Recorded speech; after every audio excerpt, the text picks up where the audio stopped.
कैसे तू बारू बताव समाचार के रखियो ध्यान धनी पूरा परिवार के न तारू बात के न परिवार के। कैसे तू बारू बताव समाचार के रखियो ध्यान धनी पूरा परिवार के अही बना कराई के रोपनिया राजा जी अही बना कराई के रोपनिया राजा जी एगो ले हरियर रंग सरिया राजा जी एगो ले हरियर रंग सरिया सैया जी।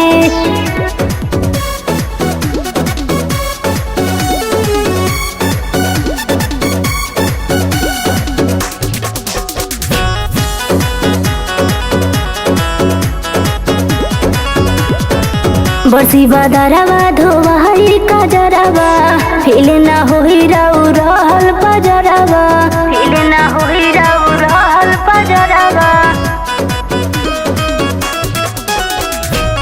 आस बाटे तने की रहेली पास में दूर बनिए तना की बसेलू सास में दूर बनिए तना की बसेलू सास में बनिए तना की बसेलू सास में। मछरी जैसन तड़पता जवनिया राजा जी काहे नहीं बुझल जी मछरी जैसन तड़पता जवनिया राजा जी एगो ले हरियर रंग सरिया राजा जी एगो ले हरियर रंग सरिया राजा जी।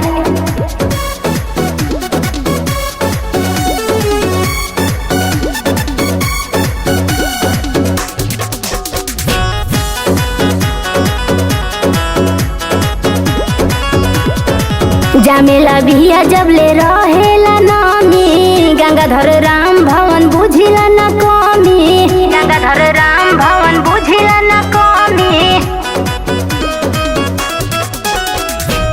बात बाटे तना तो आवो तानी घरे हमरो तो मन धन बहरा में न करे हमरो तो मन धन बहरा में न करे।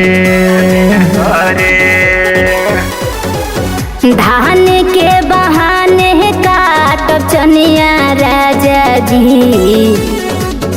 धान के बहाने काटब चनिया राजा जी एगो ले हरियर रंग सरिया राजा जी एगो ले हरियर रंग सरिया सैया जी। अरे ले राजा जी।